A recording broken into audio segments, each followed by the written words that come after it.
할렐루야, 주님을 찬양합니다. 자, 여러분, 날씨가 많이 더워졌죠? 그러나 우리의 신앙생활은 하나님을 향한 열정은 우리가 이 열기만큼 우리도 점점 하나님을 향하는 그런 마음이 되기를 원합니다. 오늘 말씀을 통하여서 우리가 함께 은혜를 나누려고 하는 그 설교의 제목은 하나님의 등불이라고 하는 제목 가지고 우리가 함께 말씀을 상고하기를 원합니다. 예레미야 23장에 보면은요, 하나님의 그 진리의 알곡과 그 다음에 또 거짓을 나타내는 겨, 바람에 흩날리는 겨에 대한 이제 비유가 있어요.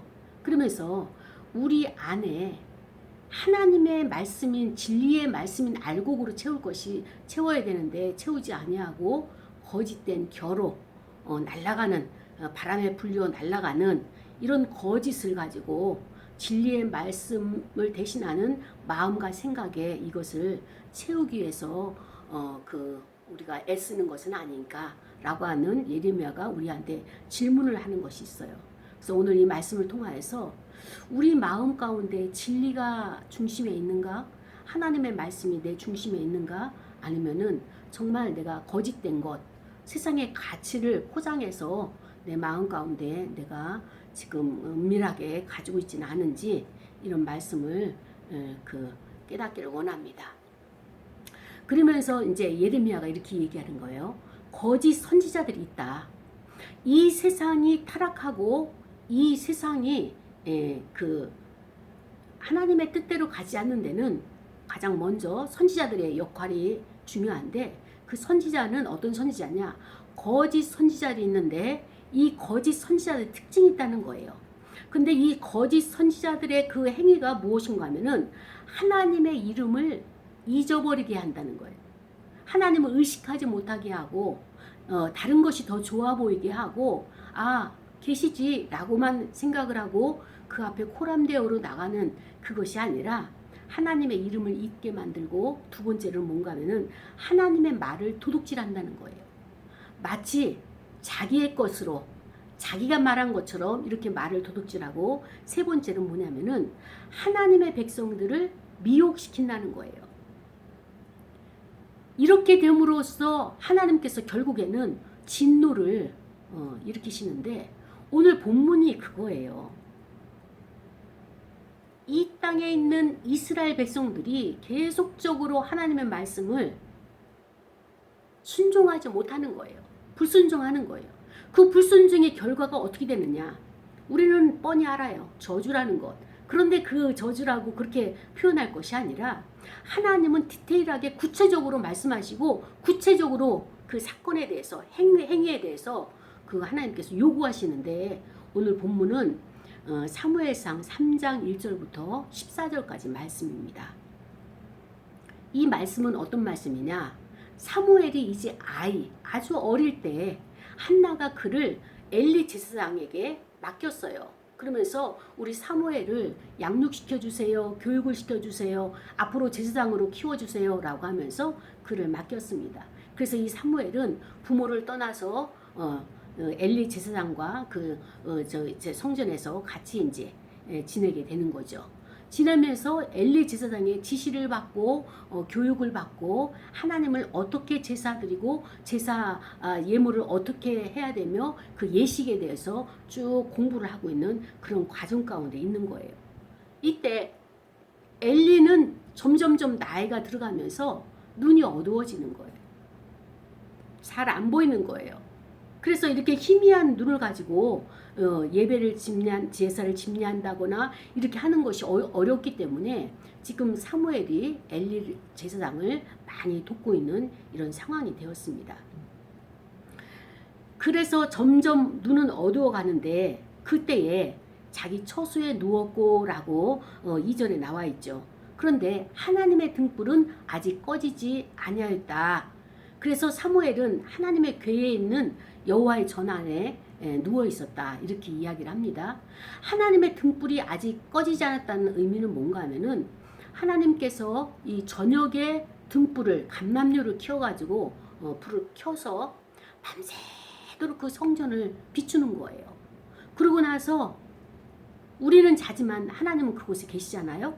그리고 새벽에 그 불이 꺼지는 거예요. 등불이. 그러니까는 아직 등불이 꺼지지 아니하였다는 것은 아직 새벽이 오지 않은 그런 상태예요. 그때 여호와 하나님이 사무엘을 부르시는 거예요. 사무엘아, 사무엘아. 그때 사무엘이 벌떡 일어나서 달려갑니다. 달려가면서 엘리 제사장에게 제가 여기 있습니다. 내가 여기 있습니다. 말씀하시옵소서 제사장님 라고 이렇게 사무엘이 엘리 제사장에게 이야기합니다. 말씀을 드리죠. 보고를 하죠. 그때 엘리 제사장이 아니다. 나는 너를 부른 적이 없다. 그냥 자리에 가서 누워라. 이렇게 이야기를 하는 거예요.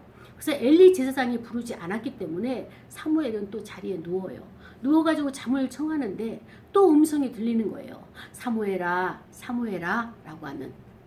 또 벌떡 일어나가지고 신속하게 일어나서 엘리 제사장에게 달려가서 제가 부르셨기에 여기 왔습니다.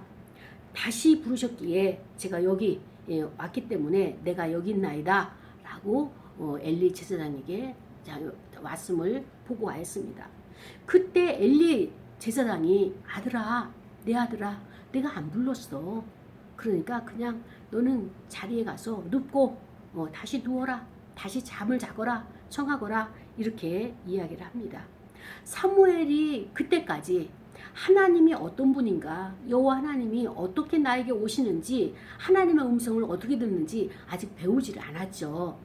그래서 이 사무엘을 하나님이 여호와께서 부르시는데 그걸 알아차림하지 못하고 사무엘은 엘리 제사장이 불렀다고 생각하고 계속적으로 엘리 제사장에게만 가는 거예요.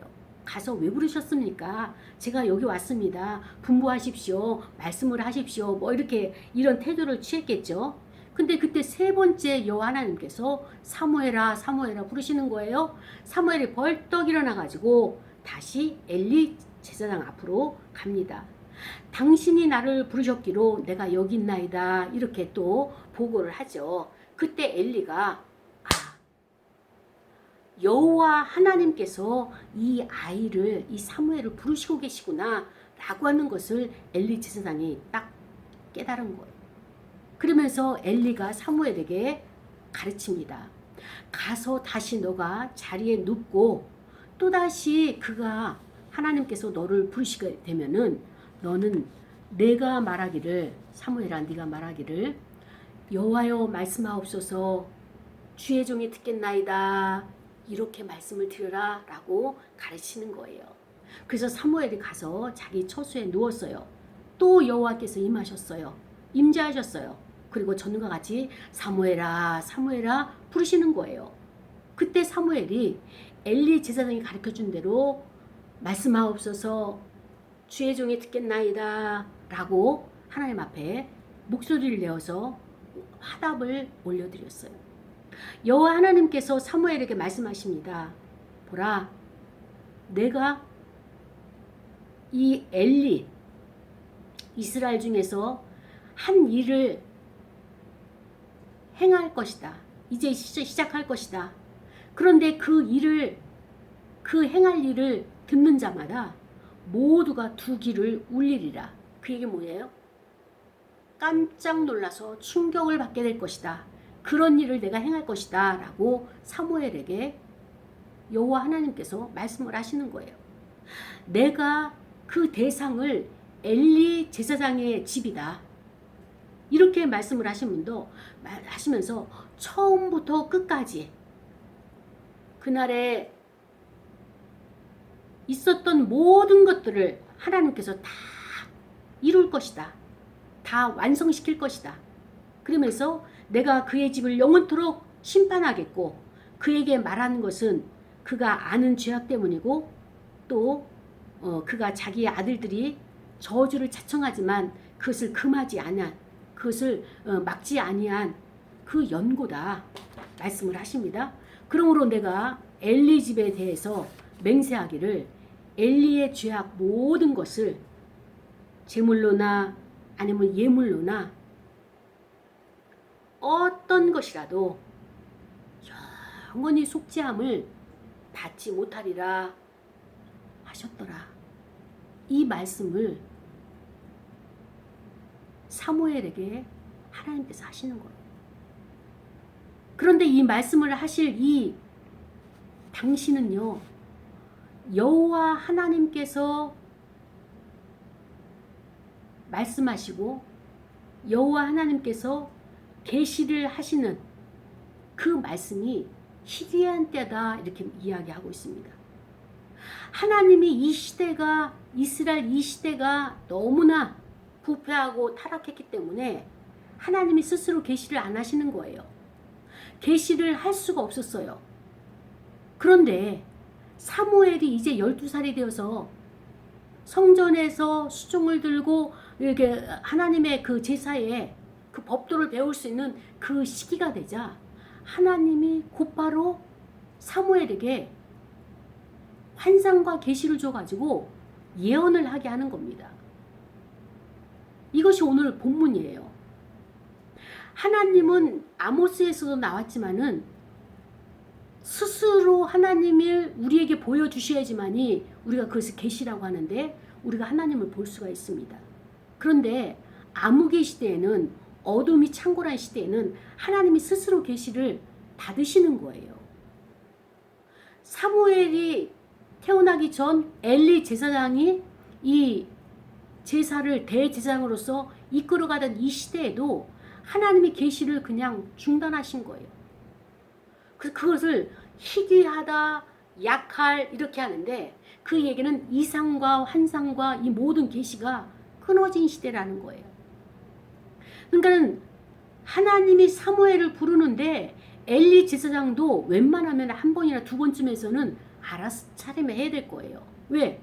자기도 하나님 앞에, 엘리 제사장도 하나님 앞에 계속적으로 이런 예언과 하나님의 계시와 하나님의 찾아오심과 임재하신 이 훈련들이 있었거든요. 대제사장으로서 계속 내려왔기 때문에 하나님이 그를 사용하신 거잖아요. 엘리 제사장도 눈도 희미해지고 몸도 무거워지고 눕기를 좋아하고 눈이 흐려졌다는 것은 무엇입니까?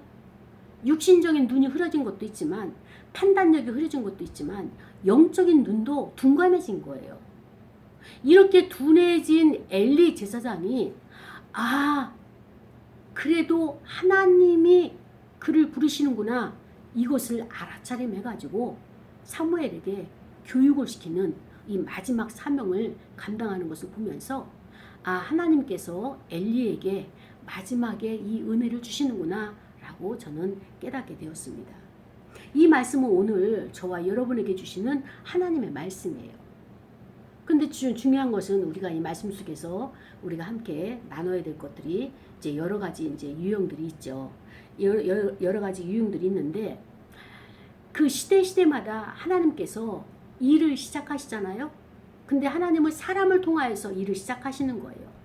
사람이 통로자가 되고 사람이 전달자가 되어져서 하나님의 뜻을 인간들에게 전파해야 되고 전달을 해야 되는 것이 하나님께서 일하시는 방법입니다.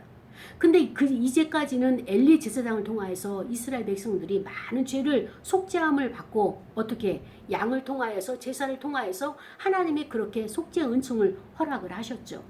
그런데 어느 때부턴가 이스라엘 백성들이 죄악이 관영을 해가지고 더 이상 죄를 속량해 줄 수가 없는 거예요.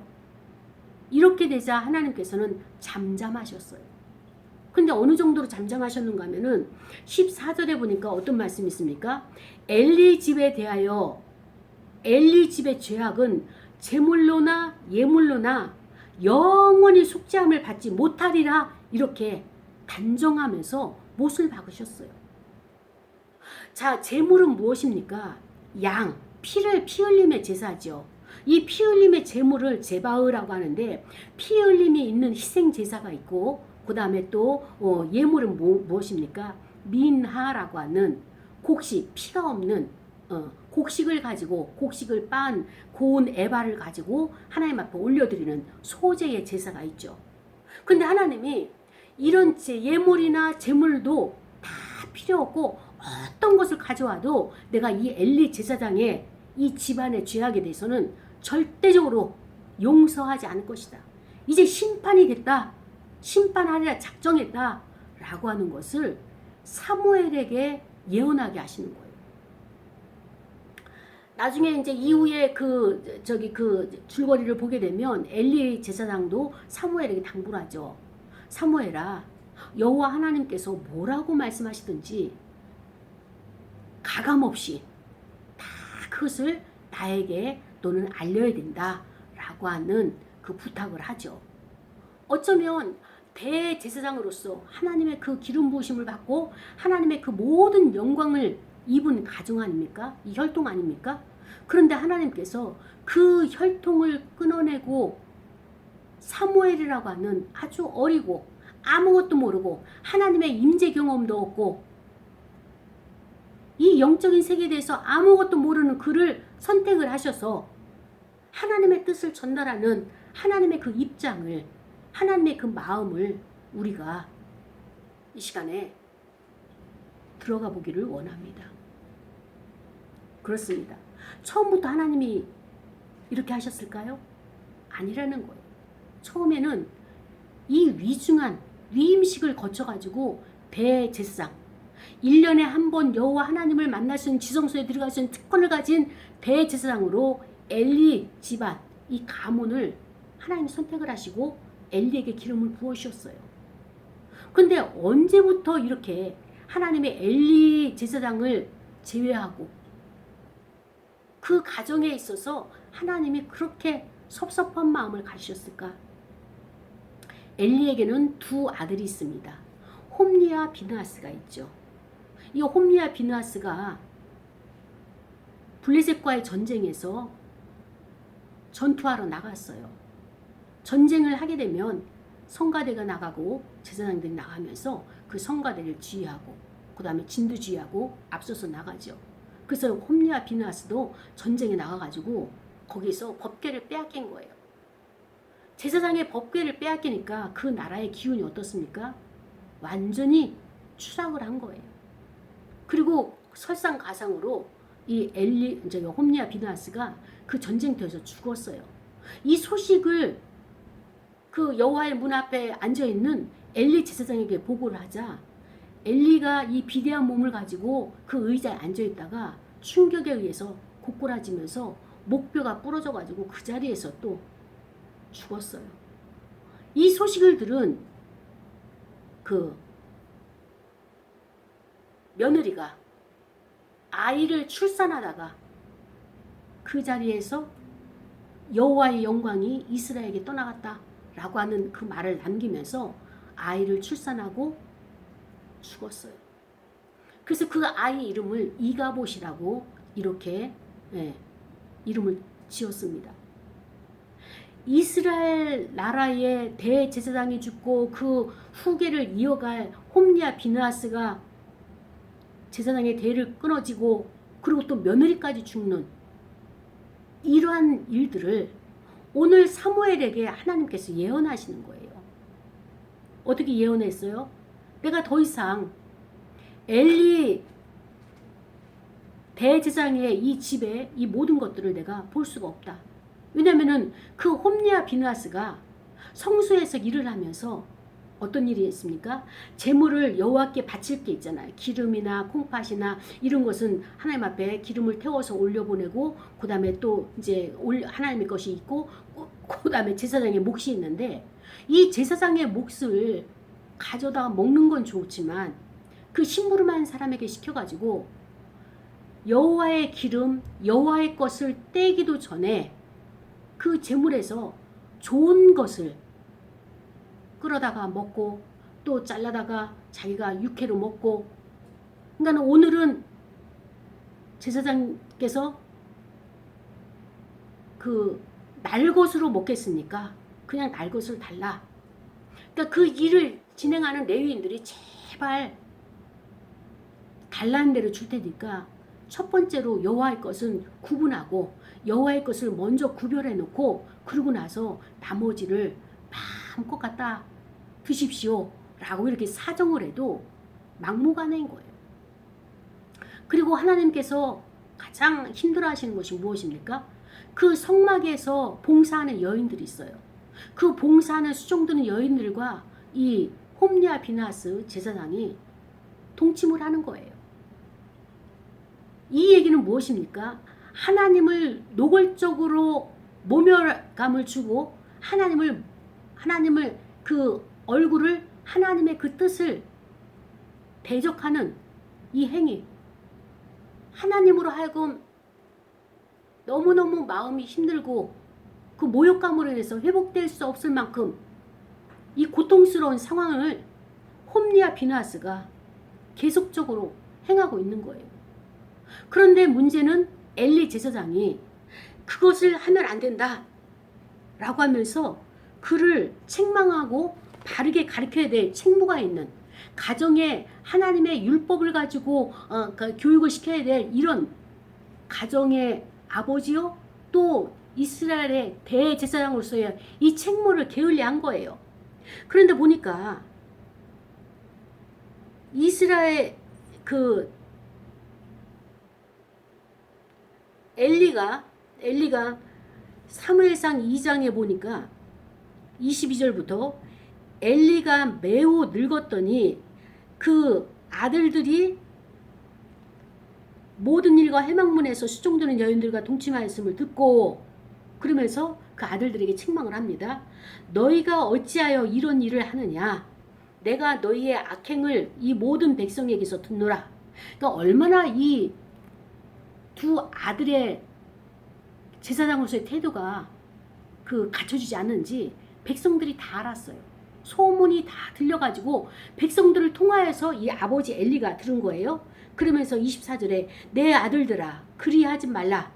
내게 들리는 소문이 좋지 아니하니라. 너희가 여호와의 백성으로 범죄하게 하는도다.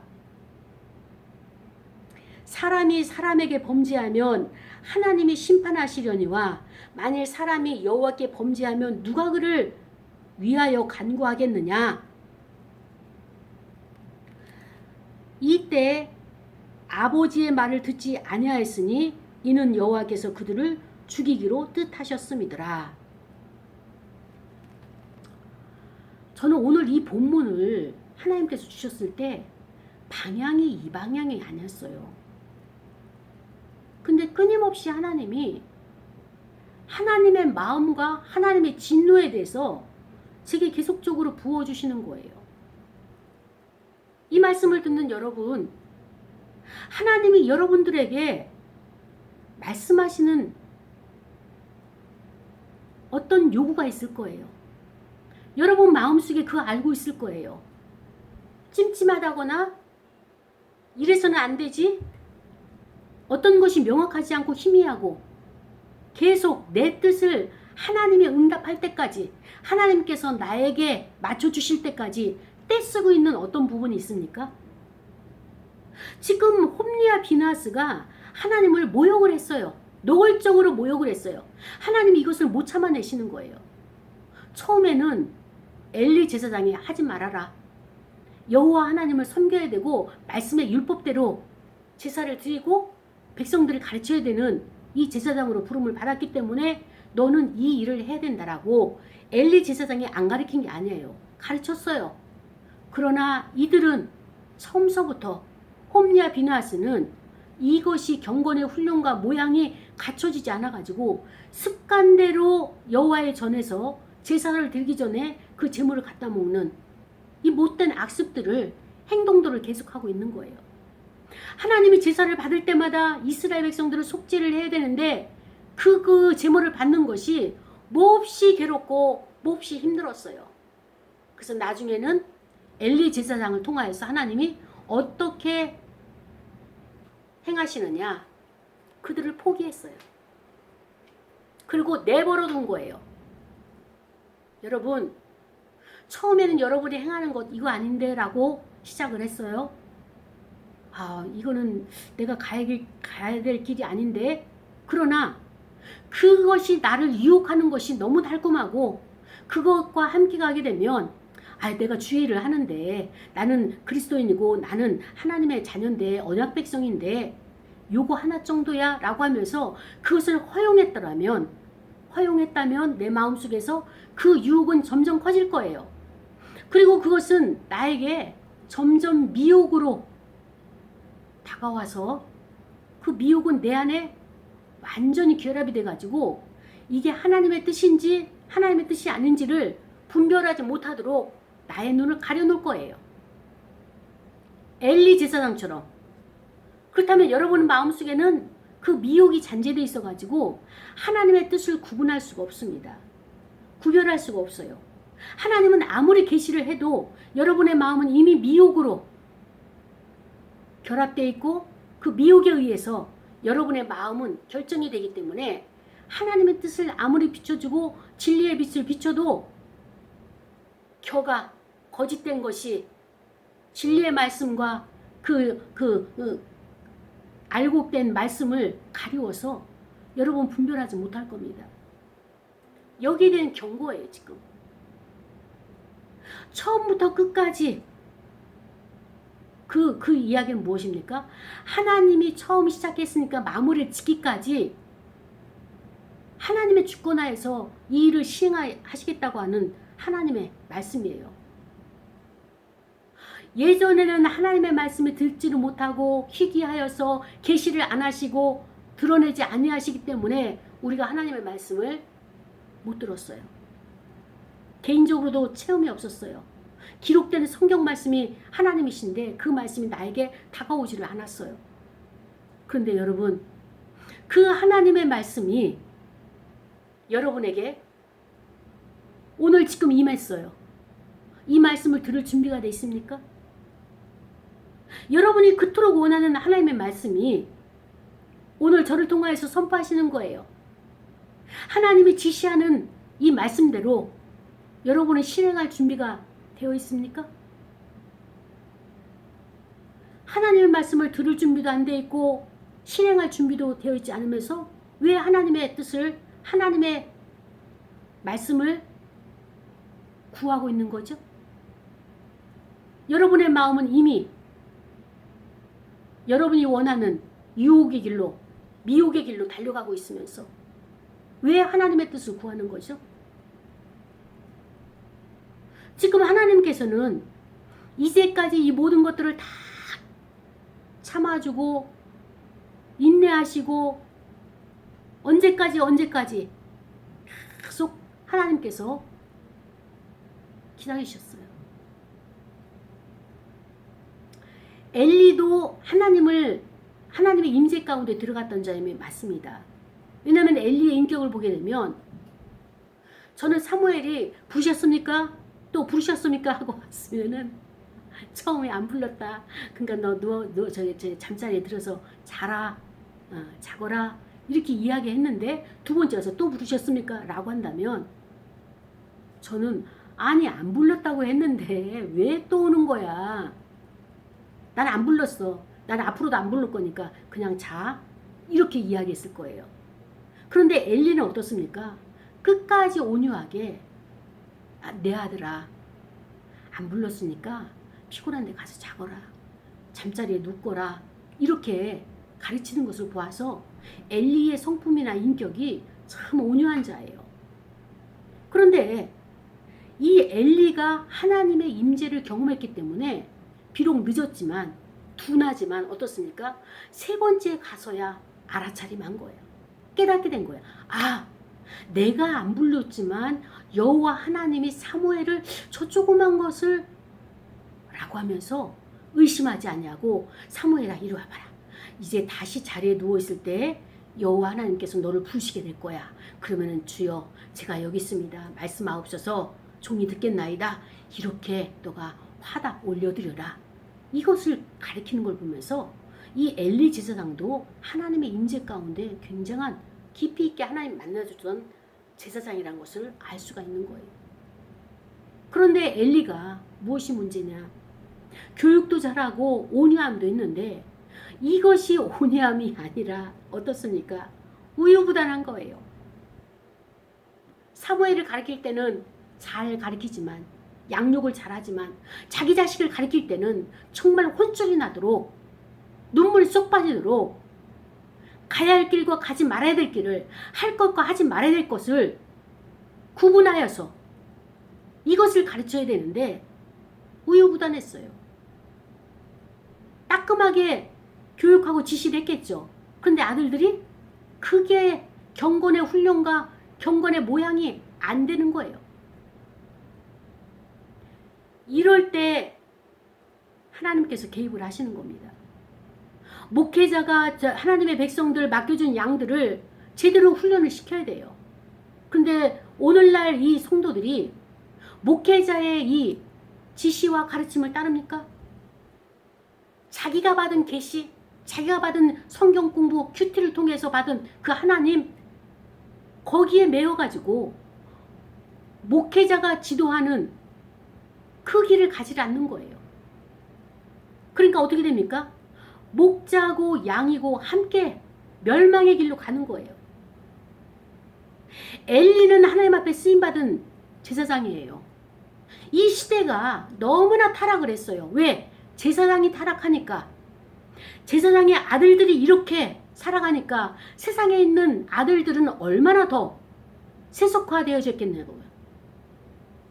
이것을 말씀하시면서 내가 이 통로를 통하여서는 도저히 일을 못하겠다. 여호와 하나님이 새로운 통로를 만드셨는데 그 통로가 누굽니까? 아직 경험도 안 해보고 알지도 못하고 무지랭이 같은 12살짜리 사무엘, 이 사무엘을 통로로 하나님께서 일을 하시겠다는 거예요. 그 사무엘을 통하여서 하나님 계속적으로 예언을 주시는 거예요. 왜 하나님의 사무엘을 선택을 하셨습니까? 홈리와 비나스와 사무엘 차이는 무엇입니까? 사무엘은 어렸을 때부터 기도하면서 어머니의 기도를 통하여서 그가 출생을 되었고 하나님께서 구별했잖아요. 이 백성을 위해서 기도하는 제사장, 이 나라를 위해서 기도를 쉬지 않는 제사장, 그의 제사, 그의 중보의 기도가 나의 마음을 움직일 것 같아서 여호와 하나님의 마음을, 이 분을, 분개를, 진노를 내려놓을 것 같아서 기도하는 자를 하나님께서 세우신 것을 오늘 본문을 통해서 우리는 깨달아야 되는 것입니다. 부모가 부모로서의 역할을 못한 거예요. 통제력이 결핍됐어요. 통제력이 부족해가지고 교육이 제대로 먹히질 않았어요. 오늘날 가정이 이렇습니다. 그러면 우리 국가는 어떻습니까? 이 시대 국가나 똑같아요. 백성을 다스릴 수 있는 지도력 있는 통제력이 부족해가지고 지도자가 없는 거예요. 그러니까 백성들의 원성이 무엇입니까? 우리에게도 왕을 다오, 우리에게도 왕을 주세요. 다른 나라 보니까 전쟁을 할 때 그 왕이 나와서 진두지휘하니까 다 승리하고 가는데 우리는 오합지졸, 왕이 없으니까 힘이 강한 왕을 원하고 있는 거예요. 하나님보다도 힘이 강한 왕이 어디 있습니까? 그러나 이스라엘 백성들은 하나님을 볼 수 있는 눈이 없고 하나님의 계시를 임해도 그들의 마음속에 세상 것이 가득해 있어서 세상 가치로 인해서 하나님이 가리워진 거예요. 종교는 어떻습니까? 제사 제도가 제대로 지켜지지 않는 이 시대예요. 하나님의 것을 구분하지도 않고 자기 것을 취하는 이런 제사장들, 그리고 이들이 이 시대는 어떻습니까? 바알의 산당에 가서 그 바알의 제사 음식을 먹는 이 백성들, 이렇게 신앙이 타락이 되고 종교가 타락되어 있는 오늘날 우리와 마찬가지입니다. 이 시대가 이렇게 타락이 되게 되면 그 다음에 하나님 어떻습니까? 진노하시는 거예요. 진노하시는 것이 어떻게 나타납니까? 징계로 나타나는데 그 징계는 홈리와 비나스가 법궤를 빼앗기고 그 자리에서 죽고 엘리의 제사장이, 목회자가 하나님 기름 부은 종이 먼저 죽고 그 다음에 그의 가문에 자식의 대를 끊어놓고 이 가정에는 노인이 없을 것이다. 그 얘기는 뭐예요? 모두가 단명할 것이다. 얼마나 하나님의 마음이 힘들고 고통스러우셨으면 어떠한 재물을 가져도 난 안 받을 거야. 그렇습니다. 목회를 하다 보면은 그럴 때가 있어요. 정말 용서가 안 될 때가 있어요. 목회자로서 용서를 해야지 하면서도 정말 해도 너무했다, 이럴 수는 없다라고 하는 그런 안타까운 마음이 있어요. 돌아보면은 하나님이 이런 마음이시겠다. 여러분, 기도하기 전에 반드시 먼저 회개 기도부터 하고 기도에 들어가시기 바랍니다. 그래서 우리는 오늘 하나님의 등불은 시대가 타락하고 사람들이, 제사장들이, 주의 종들이 다 하나님의 뜻대로 살지 않지만 지도자들도 타락하고 그럼에도 불구하고 하나님의 등불은 꺼지지 않고 있어요. 아직 꺼지지 않았다는 것은 무엇입니까? 아직 새벽이 오지 않았다는 거죠. 그러나 하나님께서는 이미 징계할 분야와 하나님의 진노를 쏟을 분야와 또 하나님께서 다시 회복을 시킬 이 분야를 동시에 시작하는 것을 보면서 사무엘을 세우면서 사무엘에게 하나님의 예언을 임할 수 있도록 계속 하나님 교육시키잖아요. 한 번 부르고 2차 부르고 3차 부르고 4차에는 하나님이 하실 것들을 다 그에게 속속들이 다 말씀하시는 걸 보면서 그렇습니다. 하나님의 심판이 우리 시대에도 우리 역사에도 우리 사회에도 드러나고 나타납니다. 지금 우리는 굉장히 어려운 상황과 환경 가운데 있다 할지라도 하나님이 어떻게 역사하시는지 지금도 일하고 계시는 하나님의 등불은 꺼지지 않았는데 어떻게 그 하나님께서 우리에게 드러나고 계시하시는지 여기에 대해서 우리가 민감하게 그것을 잘 분별하는 알아차림하는 그런 영성이 저와 여러분에게 필요합니다. 오늘 그 하나님 오셨어요. 나에게 어떤 경고를 하시는지 우리가 이 말씀을 계속 묵상하면서 그 하나님의 경고를 깨닫는 저와 여러분이 되길 원합니다. 우리는 더 이상 알고 있는 하나님의 말씀을 버리고 겨와 같은 이 거짓 것을 겨처럼 공동체에 전혀 도움이 되지 않는 이런 거짓을 걸러낼 수 있는 힘이 저와 여러분에게 있어야 되는 이 시간이 되었습니다. 우리가 이 시간에 말씀을 생각하면서 다 같이 통성으로 기도하겠습니다. 하나님, 하나님의 등불로 인하여서 나는 하나님의 자녀가 되는 그런 놀라운 역사가 일어나게 해달라고 다 같이 통성으로 기도하시겠습니다. 하나님 아버지 감사합니다. 오늘 더 부족한 자를 사랑하십시오.